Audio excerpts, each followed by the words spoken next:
Bismillahirrahmanirrahim. Assalamualaikum warahmatullahi wabarakatuh. Teman-teman sekalian, alhamdulillah pada kesempatan ini kita berjumpa lagi pada perkuliahan online mata kuliah metodologi penelitian dan statistika pendidikan di pertemuan yang ke-8. Pada pertemuan ini saya akan mengulang materi analisis deskriptif data hasil penelitian yang minggu lalu sudah kita lakukan, tapi untuk lebih memperjelas saya akan ulang untuk menjelaskan pada variabel berikutnya, yaitu variabel X1. Untuk itu maka marilah kita sama-sama awali dengan membaca basmalah. Bismillahirrahmanirrahim. Langkah pertama adalah kita buka kembali SPSS. Nah, datanya sama seperti kemarin, yaitu data Y, X1, X2 yang sudah kita install atau yang sudah kita simpan di dalam SPSS. Ini datanya, kita buka lagi. Nah, yang kemarin untuk variabel Y sudah kita jelaskan dan sudah kita uraikan. Sekarang akan untuk variabel X1 dan X2. Langkah pertama, klik Analyze, Deskriptif, kemudian ke kiri, Frekuensi. Nah, ini tadinya kan di sini. Nah, tadinya kan begitu. Karena kinerja guru sudah, maka kita masukkan sekarang untuk kepemimpinan transnasional kepala sekolah ke variabel X, variabel S. Kemudian klik statistik, muncul seperti ini. Semuanya klik min, median, mode, sum, standar deviasi, varian, ring, minimum skor, maksimum skor, dan SE-min. Kalau ini sudah terchecklist semua, kemudian continue, kemudian OK. Nah, keluarlah ini. Ini kita klik kanan sampai keluar tanda merah, copy. Kita baru pindahkan ke bab 4. Nah, ke sini. Nah, boleh Anda seperti kemarin simpan dulu di sini. Kemudian di sini copy. Nah, klik copy. Kemudian simpan di sini. Oh, ini maaf, ini adalah X1 ya.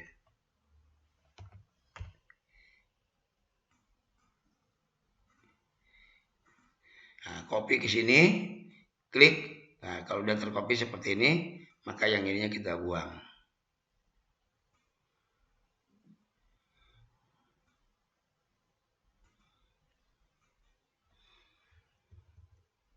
Nah, sekarang datanya sudah ada di situ, maka isi titik-titik yang ada yang saya kosongkan di dalam bab 4 ya. Berdasarkan tabel 4.4 di atas, nah ini tabelnya ngikutin yang kemarin sampai tabel 4.3, sekarang tabel 4.4. Berdasarkan tabel 4.4 di atas, maka terlihat skor rata-ratanya, yaitu ya dari sini skor rata-rata nih. Nah, ini skor rata-rata. Kemudian ini adalah mode atau modus 20. Skor rata-ratanya 111,64, modusnya 120, yang tidak jauh berbeda tentunya. Tampilan lengkapnya kita lihat dalam tabel distribusi frekuensi. Nah, ini karena tadi tabel 44, ini tabel 45. Tabel 45 distribusi frekuensi skor kepemimpinan transformasional kepala sekolah atau X1. Nah, untuk menentukan kelas interval, kita masih ingat kemarin, untuk menentukan panjang kelasnya adalah rumusnya K sama dengan 1 plus 3,3 log N. Nah, kemarin sudah dihitung minggu lalu. 1 plus 3,3 log N. Log N. N-nya log N 7. N-nya adalah 75. Log N 75 itu 7,2 sekian. Nah, kali 3,3 ditambah 1. Maka hasilnya 8. Kemarin sudah dihitung ya. 8, jadi saya nggak hitung lagi. 8. Ini artinya jumlah kelas intervalnya 1, 2, 3, 4, 5, 6, 7, 8. Jadi ada 8. Sedangkan panjang kelas itu adalah banyaknya loncatan. 89 ke berapa? Nah, ini ditentukan dengan cara Nah ini rentang dibagi K. K-nya tadi kan 8. Rentangnya 56. 56 dibagi 8 adalah 7. Ya. Berarti 7 kali. Nah dari mana 7 itu? Dari skor minimum, skor paling rendah. Taruh dulu skor paling rendah di sini. 89 loncat 7. 89, 90, 91, 92, 93, 94, 95. Loncat 7 berarti 95 di sini. Atau kalau mau menggunakan tambah, kurangi 1 karena satunya adalah start awal. Jadi 89 ditambah 6 sama 95. Kalau ini udah 95, berarti di bawahnya adalah 96. Nah, ini 96 di sini. 96 tambah 6, 102. Nah, kenapa ditambah 6? Karena start awalnya kan dihitung. Kemudian kalau ini 102, di 103. 103 tambah 6, dan seterusnya. 109 terus. Nah, ini cara mengisi kelas interval. Sampai 8 kelas interval penuh. Nah, setelah kelas interval, kita isi titik tengah. Titik tengah caranya adalah kelas interval bawah ditambah kelas interval di atasnya dibagi 2. 89 ditambah 95 dibagi 2, 92. Sama ke bawahnya seperti itu. Untuk mengisi frekuensi adalah lihat dari hasil perhitungan. Nah ini frekuensi. Nah kalau susah ini boleh klik copy, taruh di bawahnya. Kita taruh dulu di sini biar gampang. Klik. Nah jadi biar gampang. Sekarang untuk kelas interval 89 sampai 95 ada berapa frekuensinya? Nah 89 sampai 95 ternyata 89 90 nggak ada, langsung 102. Jadi hanya satu. Tulis satu di sini. 96 sampai 102. 96 sampai 96 97 98 nggak ada, langsung 102. Ada 2. Tulis di sini.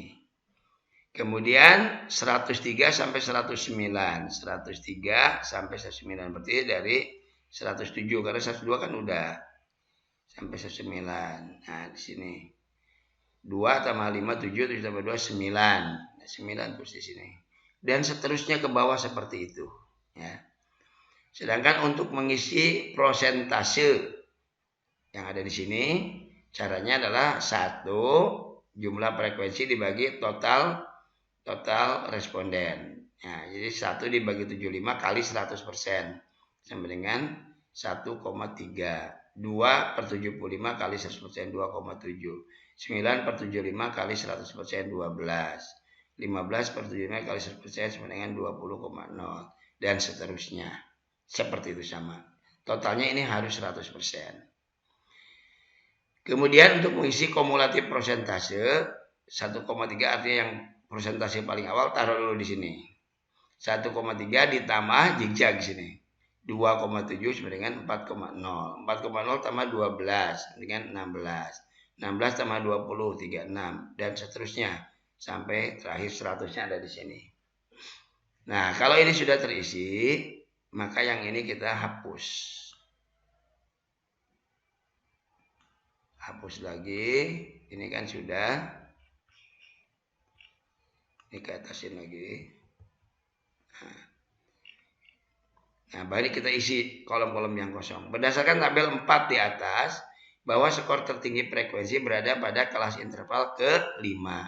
Skor tertinggi frekuensi. Nah, ini tertinggi kan 22 nih, paling banyak frekuensinya. Yaitu pada kelas interval keberapa? 1, 2, 3, 4, 5. Nah, ini kelas interval yang ke-5. Ini kan 22. Jumlahnya adalah 29%. Nah, 29%,3. Antara rentang skornya 117 sampai 103. Nah, dengan jumlah kepala sekolah yang memiliki skor frekuensi kepemimpinan rata-rata tadi kan 119,64. Sebanyak berapa? Nah, 119,4 itu berada pada kelas interval keberapa? 119,4 berarti ada pada kelas interval antara 117 sampai 123. Nah, ini jumlahnya ada 22 atau 29%. 22 atau 29,3. Sedangkan yang berada di atas rata-rata sebanyak, nah yang mana yang di atas rata-rata? Kalau ini rata-rata, berarti yang di atas rata-ratanya yang ini. Berapa jumlahnya? 14 tambah 11, 25, 25 tambah 26. Nah, 26 atau 34,7%. Yang di bawah rata-rata yang mana? Nah, ini kalau ini rata-rata, berarti yang ini yang di bawahnya. Nah, berapa jumlahnya? Jumlahnya 1 tambah 2, 3, 3 tambah 9, 12, 12 tambah 15, 27. Nah, persentasenya juga sama jumlahkan di sini. Ya. Ternyata ada 27 orang atau 36%. Hal ini berarti bahwa jumlah kepala sekolah yang memiliki persentase skor kepemimpinan kepala sekolah rata-rata dan di atas rata-rata menunjukkan posisi, dan jumlahkan yang rata-rata dan di atas rata-rata ternyata lebih tinggi dari semuanya, yaitu sebesar 64%, yang berarti bahwa kepemimpinan transpersonal kepala sekolah di SMA Al-Firdaus Bogor relatif berjalan tergolong efektif atau baik.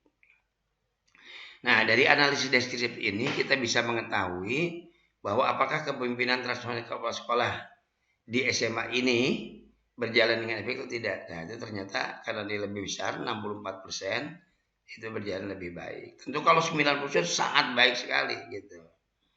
Adapun distribusi skor variabel kepemimpinan transpersonal kepala sekolah atau X1 dapat disajikan dalam gambar histogram sebagai berikut. Nah, gambar histogram kemarin sudah ada, tinggal di copy. Di dalam bab 4 sudah saya kopikan situ. Klik di sini satu dan klik di sini. Nah, kalau sudah terklik gini, baru klik kanan, edit data. Nah, edit datanya yang ini, yang Excel. Klik. Nah, ini kan. Masukin frekuensi yang tadi. Nah, yang baru di sini. Nah, frekuensinya, jumlah frekuensinya bukan persentasenya. Masukkan di sini. Nah, ini udah saya masukkan. Nah, baru kalau sudah selesai, ini close, maka datanya akan seperti ini.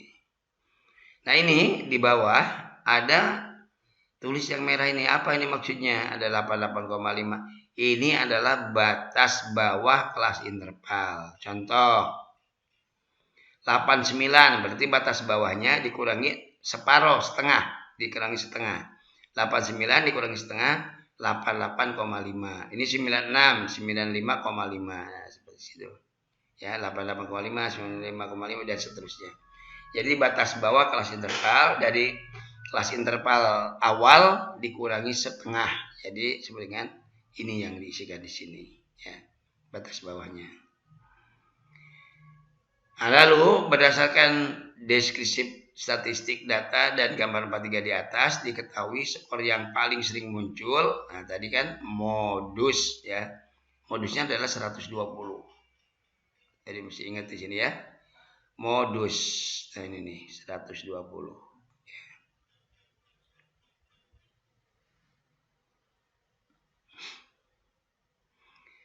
Yang lebih tinggi dari skor rata-ratanya 111,64. Jadi modusnya lebih tinggi dari rata-ratanya. Hal ini menunjukkan bahwa skor variabel kepemimpinan transfer kepala sekolah memiliki kecenderungan sebaran skor yang baik atau yang tinggi, ya. Variabel kepemimpinan transfer kepala sekolah memiliki rentang skor teoritik. Nah, skor teoritik itu adalah skor jika si responden memilih, kan tadi rentang skornya 1 sampai 5 di angket itu. Kalau memilih satu semua dengan jumlah item angketnya adalah 30 pernyataan, berarti 1 kali 30, 30. Dan 5 kali 30 sebenarnya 150. Jadi dia akan bergerak rentang skornya 30 sampai dengan 150. Dengan skor tengah, nah skor tengah itu artinya nilai tengah-tengahnya berapa? 30 tambah 150, 180 dibagi 2, 90. Nah, sedangkan skor empirik, nah ini tidak dihitung seperti itu. Tinggal lihat aja di sini. Lihat di sini. Nah, skor empirik, ya. Jadi rentang skornya skor minimum sampai skor maksimum 89 sampai 90, 145. Dengan media nilai tengahnya 120. Jadi masuk bandingkan dengan skor teoritik. Tuh. 89 sampai 95, kemudian mediannya adalah 120. Yang berarti distribusi sebaran skor empirik berada di atas daerah skor median teoritik sebagaimana terlihat pada gambar, ya kan. Ini semuanya di atas nih, ada di atas semua. Jadi ini nilai terendahnya di sini 30, di sini 89, Nilai tengahnya di sini 90, di sini 90. Nah, kecuali nilai tertingginya saja. Ini termasuk di atas skor teoretik.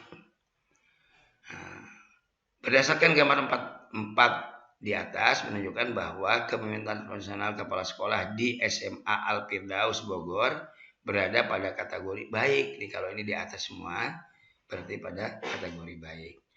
Nah, demikian juga teman-teman sekalian, tidak harus saya jelaskan lagi, untuk kompetensi pedagogik atau untuk X2-nya sama langkah-langkahnya persis seperti itu.